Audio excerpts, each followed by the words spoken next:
Hi, my name's Regina. And on my birthday, my own son stood in my living room and shouted, "It's my house now!" He'd been plotting behind my back, changing locks, hiding papers, smiling while taking everything I built. But when the judge opened that will, the whole room froze. You think you've heard family betrayal before? You haven't heard mine. I was up before the sun finished rising, hands deep in collard greens, gospel humming low from the radio, like a prayer whispered over this house, my house, a two-story red brick on South Side Chicago, built with my husband's pension and every dollar I saved over 30 years as a school principal. 67 today. You'd think 67 years and a kitchen that's held every Thanksgiving, every scraped knee, every late-night talk with Coco would still feel like mine, but something was different this year. The air was too still, like the walls were holding their breath. I straightened the pink lace tablecloth, old but clean, laid it out just like Harold liked. I could still see him, laughing over sweet tea. Lord, that man loved his lemon pie. Home, I always believed, is where respect lives. But lately, I've been questioning if anybody in this family remembers what that means. The first knock was more of a push. Mira, my son's wife, walked in like she owned the place. Didn't even say hello, just started barking orders. "Corvin, have them bring the folding chairs from the garage." I wiped my hands on my apron. "Good morning," I said, soft but clear. She didn't answer. Corvin trailed behind her, our boy-turned-businessman in a too-tight blazer. He glanced at me, gave a half smile, then scooped my house keys off the counter. No ask, no explanation. Slid him into his pocket like he'd been doing it his whole life. "This the one you were talking about?"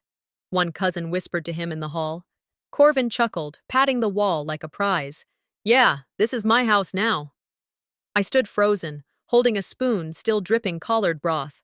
My name's still on that deed. But you think that mattered to anyone in that room? Later, when I went to check on the guest towels, my bedroom door was locked. Locked. I knocked, got no answer. Found my photo album on the hallway floor like it didn't belong to nobody. My perfume bottle, Harold gave me that for our 25th, gone from the dresser. "You all right, Ma?" Corvin asked when he passed me in the hallway. "I'm fine," I said. Old folks always told me, when a person shows you who they are, believe them. Dinner came. We all gathered, tight and tense, around the table. My grandson tried to lighten the mood, cracking jokes between bites of cornbread, but the energy was off. Everyone kept looking to Corvin like he was the host, like I wasn't even there. Cake time. I lit the candles myself. The whole room sang, off-key but with love, I think. I closed my eyes, didn't make a wish. Then Corvin stood, raised his glass. "To the next generation," he said loud, smiling wide. "This is my house now." Some folks laughed, some clinked glasses. I just sat there, smiling for the picture but clenching my hands under the table. Didn't nobody see the wine spill when he knocked over Harold's tablecloth? Or maybe they did and just didn't care. He waved it off. "This old thing. Should have tossed it years ago." That lace cloth held 50 years of birthdays. It caught candle wax, baby spit, Harold's tears when his brother passed. And now it was just old stuff. I didn't say a word, but something inside me shifted. I remembered when Corvin was 9 and broke the porch railing, cried all day 'cause he thought I'd stop loving him. Now he looks at me like I'm a tenant overstaying her welcome. "You may not control all the events that happen to you," Maya Angelou once said, "but you can decide not to be reduced by them." I cleaned the table slow, watching, not just dishes, people, who took food to go, who rolled their eyes, who walked right past my chair like it was empty. Mira laughed with her sister about knocking down that ugly paneling in the living room, said she had a decorator in mind, said, "It needs a modern woman's touch." I kept count, not of the plates, but of the silence. Every little dig. Every stolen moment. I knew what I was looking at now. Not family, not home. Corvin brushed past me, leaned close. "Get used to it, Ma. Times are changing." I stared at the stain on that lace tablecloth, then at my bedroom door, still locked. They think my silence means surrender. They're wrong. I opened the kitchen drawer, pulled out my old leather journal, the one Harold gave me the year I retired. I hadn't written in it since he passed, but tonight I started. Wrote down every word I heard, every look I caught. This ain't over. I woke up with my back screaming and my neck stiff like I'd been boxed into a too small memory. The living room couch had never felt that hard before. Then again, I'd never been forced to sleep on it before. I sat up slow, blanket sliding off my shoulder. The sun had just crept through the half-drawn curtains, lighting the space like it didn't recognize me. Everything looked the same, but felt unfamiliar. The house, my house, was whispering in a language I didn't speak no more. Dishes stacked neatly in the drying rack, the counter wiped clean, but no one had thought to leave coffee for me. No soft footsteps in the kitchen, no happy birthday again, Ma. Just footsteps upstairs, and doors closing. I stayed still for a moment, listening. That's when I heard Mira's voice. She's still on the couch? Good. I was thinking, we can knock out that wall, make it a study. The old bedroom's got too much junk anyway. Too much junk. She was talking about my bedroom. I didn't say a word, just stood up slowly, every joint in my body screaming louder than my voice ever did. This wasn't just carelessness. This was intentional. This was silence used like a knife. You don't gotta raise your voice to erase someone. Just stop seeing them. I walked through the hallway, noticing little things. Family portraits replaced with stock art from a home store. The photo of my mother in her church hat was gone from the mantel. My gardening gloves, those soft green ones I wore every spring, were tossed in the trash can by the back door, dirt still on the fingertips. Even the books I kept on the hallway shelf, books about Black history, about community, boxed up and stacked in the laundry room like they didn't matter. That's when Miss Carolyn, my church friend, stopped by. She stood on the porch with a paper-wrapped gift and a smile. "Is Regina home?" she asked. Corvin answered before I could get to the door. "She's resting." I wasn't resting. I was being erased, softly, efficiently. I sat back down on the couch, pulled the old throw blanket over my lap, the one with my sorority letters stitched in gold. They hadn't gotten to that yet. Years of teaching made me observant. It kicked back in without asking. I started taking mental notes. Not just what they moved, but who said what, who looked me in the eye, who avoided it.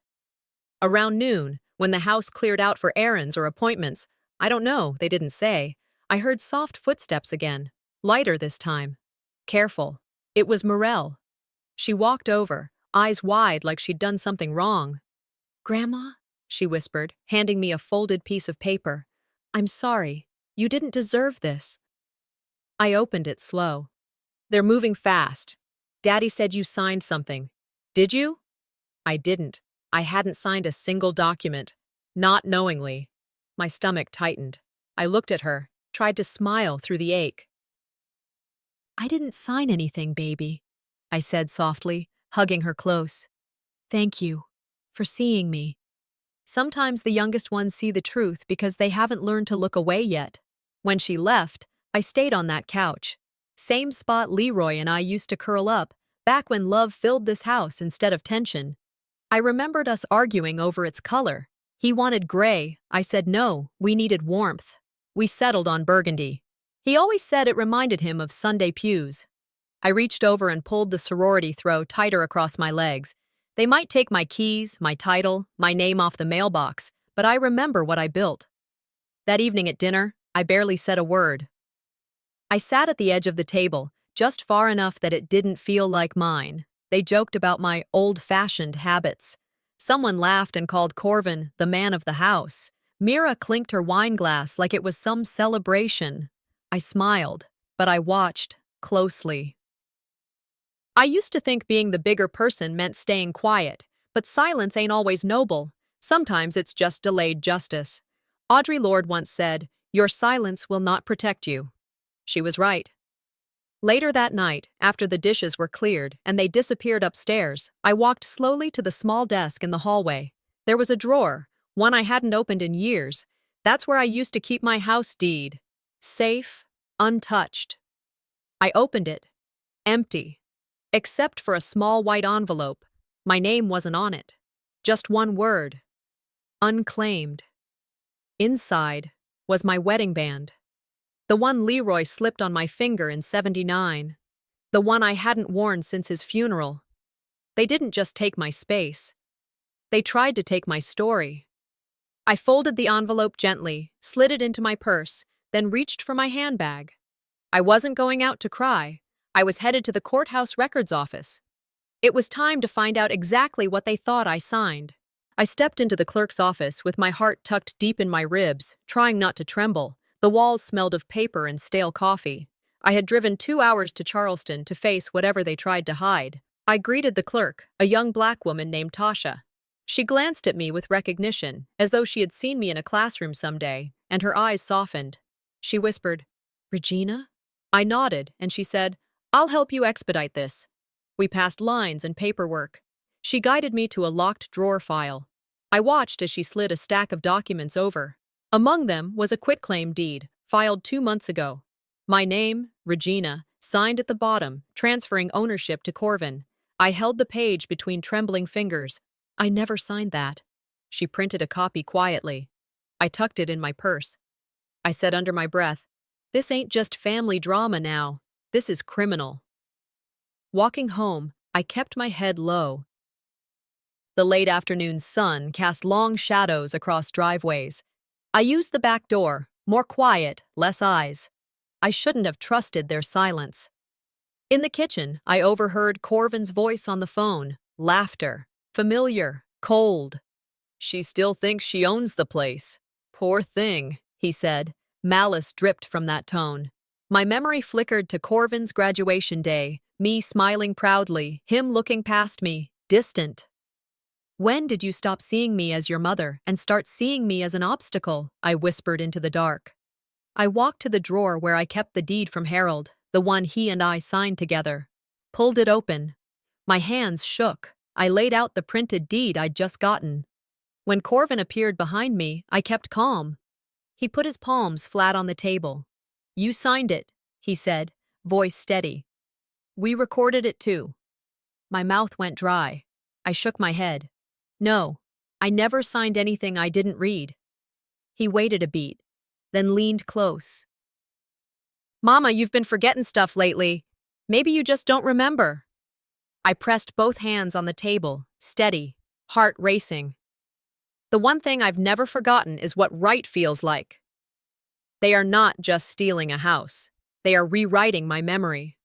I retreated upstairs to a room once used for my crafts. It was emptied, boxes stacked. I opened a drawer and found a cross-stitched cloth I made years ago. I built this with both hands and prayer. I held it and cried, not for defeat, but for the betrayal I felt in my bones. It wasn't just about the house. It was about the legacy they no longer honored. I wiped tears. I sat in that vacant room, breathing.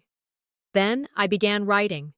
Every memory I had, the mortgage payments, the repairs, the nights I painted trim, conversations, receipts, hidden in my Bible, behind family photos, in my purse. Later, Morelle appeared at my door with her phone. She handed it to me. "I recorded a few things, Grandma. Just in case." I nodded at her, so quietly. We women always knew how to prepare for storms. We just forgot how to expect one from our own. That night, I laid on the same couch again, pillow under my head, the darkness heavy. Then I heard a creaking at the front door. It swung open. Corvin walked in. Behind him, a stranger in a suit. "She's still here. Thought she'd be gone by now." I held the deed inside my blanket, silent, watching. I woke before dawn again. My bones protested as usual, but my heart had grown heavier. From upstairs I heard voices, soft commands, shifting fabric, hushed decisions. I crept to the staircase, leaned over the railing. Delicia's voice floated up, sharp. "Make sure she stays in the back. We don't want disruption." My breath caught. This was my home.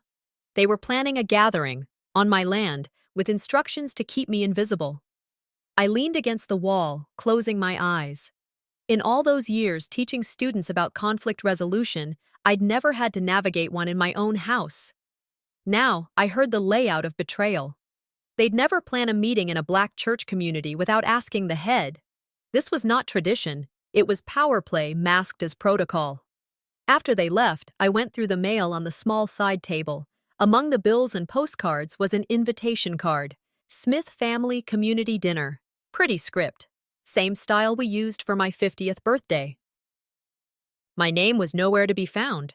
Confusion turned to cold realization. They rewrote that invite so my name would vanish without question.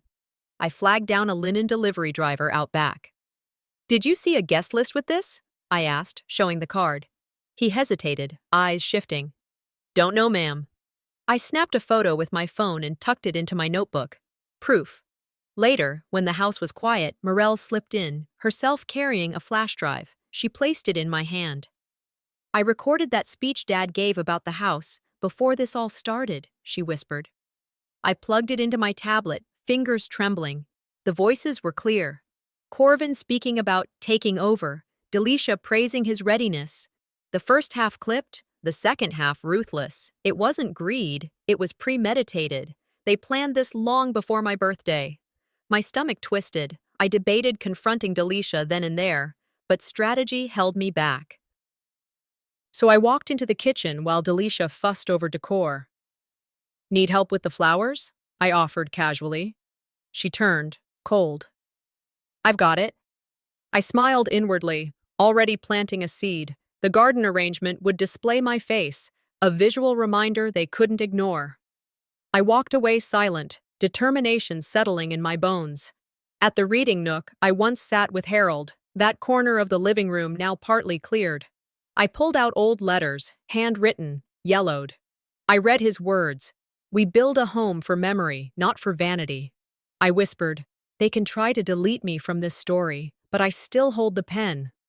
I stood, shoulders straight. Tomorrow I'd walk into that event, even without invitation. Night fell and shadows stretched across the yard. I sat by the back door, waiting, my core humming, nerves taut.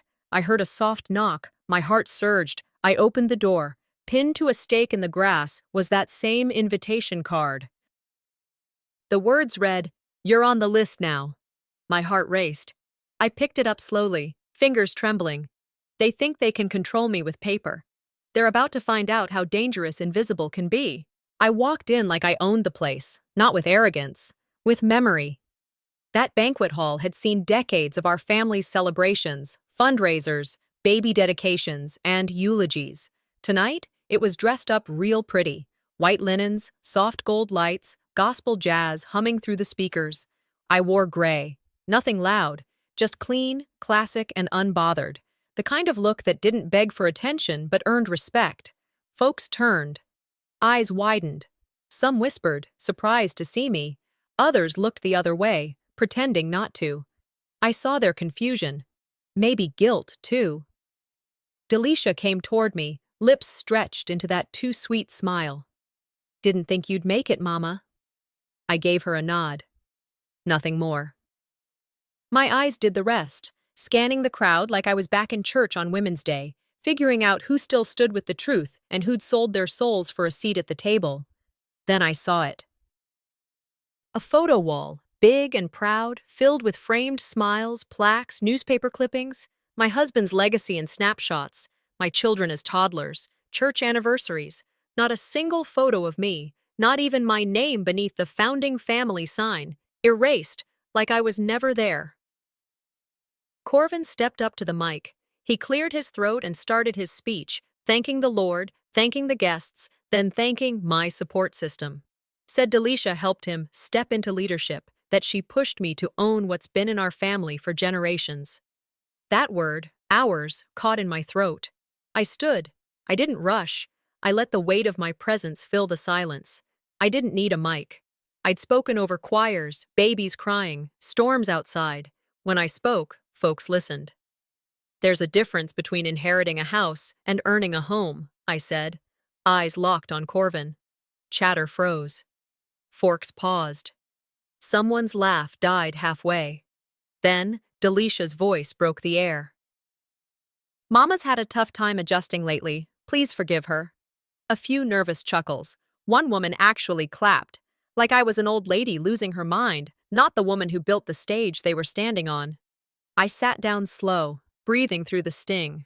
My hands didn't shake, but something in me cracked.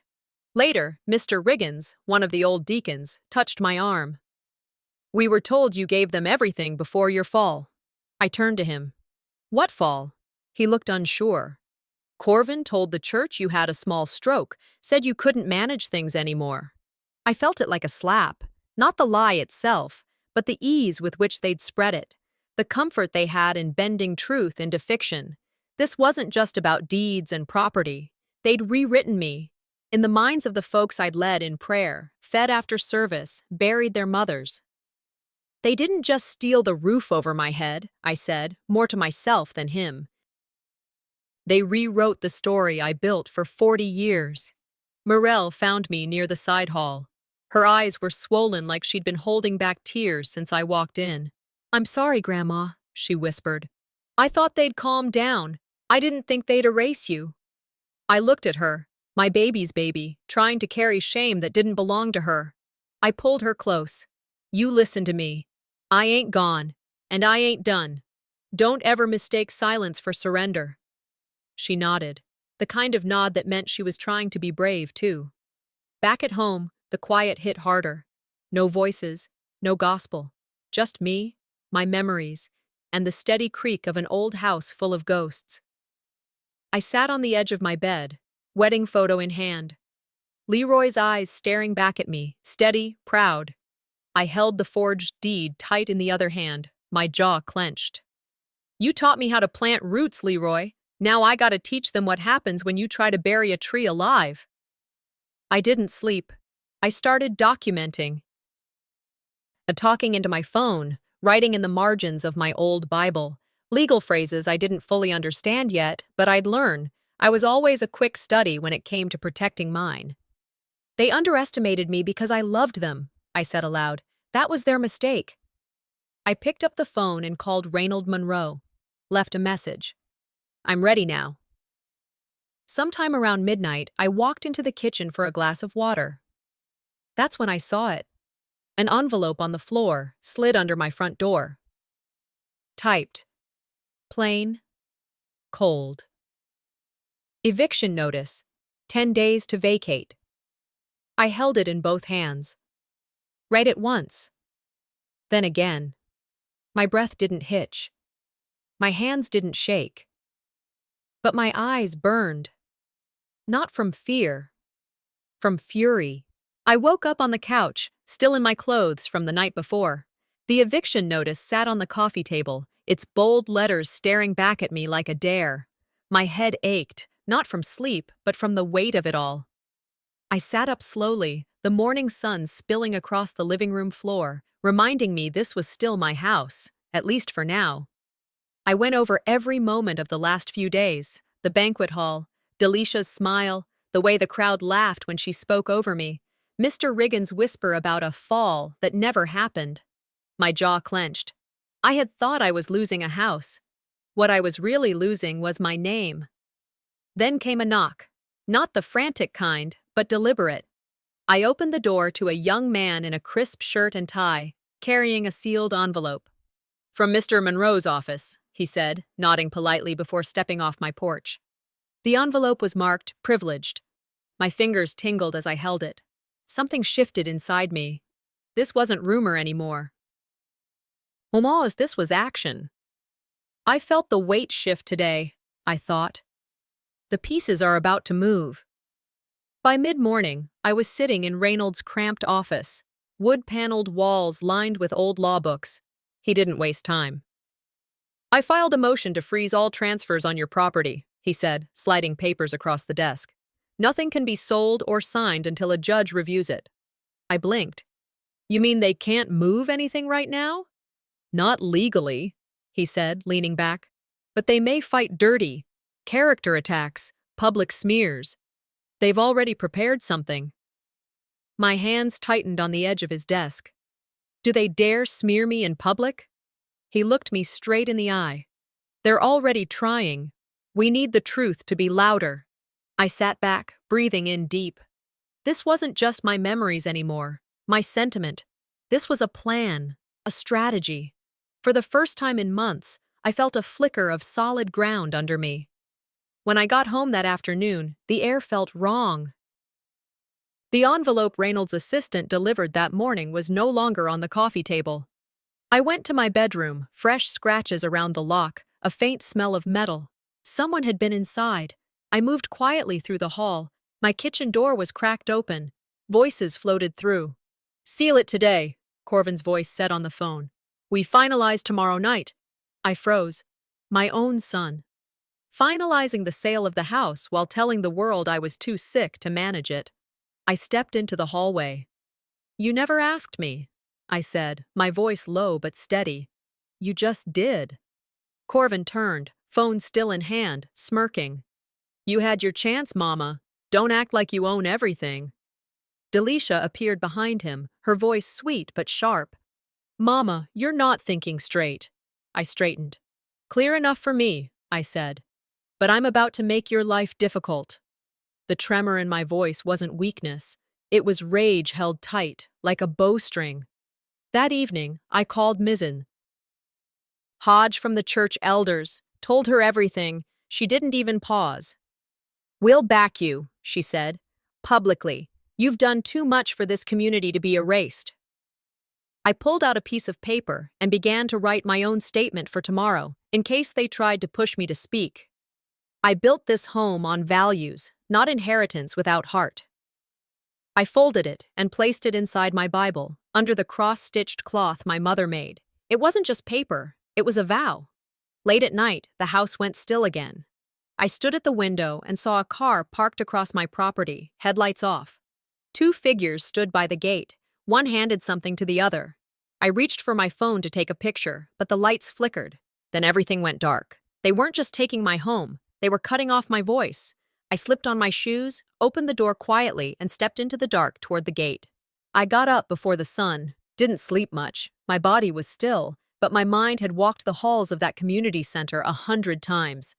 I laid my clothes out on the bed, black slacks, white blouse, the soft gray scarf James gave me years ago. I looked myself in the mirror, not for vanity, just to see if I could still recognize the woman in the reflection. I could. The flash drive sat next to my keys. I checked it again, though I already knew what was on it. Every word, every pause, every paper. Reynold arrived early. "You ready?" he asked, voice low. I nodded. We didn't need to talk much. Some things just hang in the air like thick fog. You walk through it or turn around. Outside, the neighborhood had that strange quiet you only get before a storm. People were walking toward the hall in groups. Some waved, some looked away. They all knew something was coming. When Reynolds stepped up to the mic, his voice carried more weight than usual.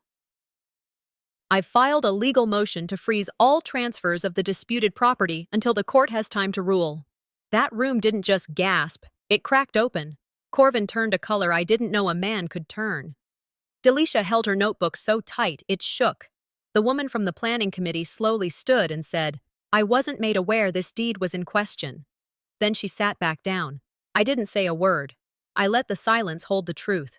That kind of silence. It don't need to shout. It just is. Reynolds signaled, and the screen lit up. The video played. It was them, Corvin and Delisha, talking plain, talking bold, laying out how to handle Mama, how to rush the paperwork before questions came up. My voice played over their faces. You see, they didn't need to scream. They just needed to be recorded. Corvin shifted in his seat, like the floor had turned hot. Delisha looked down, blinking too fast. I stood still. Let the crowd take it in. Let the truth do its job. Then Corvin stood. "This is fake. It's edited. Anyone can make a video say what they want." Delisha walked up behind him, her voice all sugar. "Mama's confused. She's older. She doesn't understand how these things work." I stepped forward. Not loud, just clear. "No more rewriting. You wanted to silence me. Now you've given me a microphone." I looked around the room. Where's the person who believed in me when nobody else did? You could feel it shift, not fast, but strong. Ms. Hodge stood up first, then another elder, then more. They came toward me, not rushed but sure. "Regina kept my son out of jail when he was just 15, Mrs. Hodge said. "She kept this block together when nobody else cared." People started clapping, some whispering, some crying. Corvin's lawyer looked like he'd swallowed a lemon, flipping through his papers like one of them might save him. Delicia's mask cracked. Just a flicker. Enough to know she saw the walls around her image beginning to fall. I didn't feel triumphant. Not really, but I felt something I hadn't in a long time. Seen, heard. Not as a memory, or a burden, or a relic, but as a person. The applause quieted. I stepped off stage. My phone buzzed in my coat pocket. A text from Corvin. "I'll see you in court." I stared at the screen a moment, then slid the phone away. I reached into my purse and touched the soft pink lace cloth inside. My mother's. I smiled, small but sure. "You made this moment," I whispered to her. "I'll make it last." I woke up before the sun did. The house was quiet, still, the kind of quiet that didn't feel heavy anymore. I got dressed slow and walked down to the community garden. That land had seen me laugh, cry, and bleed into the soil. And now it was whole again, mine. I ran my fingers along the fence post where I used to tie up the tomato vines. The garden didn't ask for applause, it just grew. I remembered what my grandmother once told me while shelling peas. You don't fight for what's yours, you care for it like it already belongs. As I knelt to pull a stubborn weed, I heard footsteps. Reynold. He held a thin folder in his hand and wore a quiet smile. "It's done," he said. "Judge reaffirmed everything. Title's officially back under your name." I didn't jump or clap, I just nodded. "All right," I whispered. It wasn't about winning. It was about coming home to myself. Later that week, Miss Hodge stopped by the house carrying a rolled-up church bulletin. I thought it was another casserole or some leftover greens from service, but when I unrolled it, there it was. Regina's truth finally heard. Printed right across the top. Below it, a photo of the Sunday altar, where they'd lit a candle for my husband. Miss Hodge handed me a small frame, his portrait inside, just like he looked the day we broke ground on that garden. I sat with that picture in my lap a long time after she left. Neighbors started leaving things on my porch. Nothing big, just warm notes, fresh bread. One lady even brought over a quilt square she said reminded her of the way I always stitched the block together. One envelope had a kid's crayon drawing of me with the words, "Second Mama." I hadn't seen him in 10 years. Still remembered me. That meant something. Then one evening, I heard slow footsteps up the walkway. I looked out, and there stood Corvin. He looked like he hadn't slept. Shirt wrinkled, a folded paper in his hand. No slick words. No lawyer by his side, just my son. He cleared his throat. "Mama," he said, barely loud enough. "I wrote this." And he read it, voice shaking in parts. "I was wrong. I let greed and fear replace love. I tried to take what I didn't deserve. I forgot who raised me." He looked up, eyes wet but not crying. "I want to do better, not just for the house. For you. For us." I stood there. Let the words fall where they may. Then I spoke. "Forgiveness is free," I told him, "but access must be earned." I didn't shout. I didn't shake. Just stood tall on that porch. "I ain't locking the door to healing, but this front door stays closed for now." He bit his lip, nodded once, and walked away. Not proud, not broken, just changed. Some weeks later, I decided to host a gathering in the backyard. We scraped and painted the fence, brought out folding chairs. Neighbors came with dishes, laughter, open arms. We ate good food, passed around stories like old records. Reynold handed me something near the end, a photo signed by the judge. "You reminded us what justice looks like," it said. I didn't say much, just smiled, folded up the pink lace cloth from my purse, and laid it across the picnic table. It felt right there, like it belonged. As folks started to leave, I stayed seated, watching the sun begin its slow dip. Then came a knock, not urgent, just polite. A young woman, couldn't have been more than 25, stood on the other side of the gate. "Ma'am?" she asked. "Are you the one who helped build the garden here?" I looked at her, then at the garden, then back. "Yes, baby," I said. Yes, I am.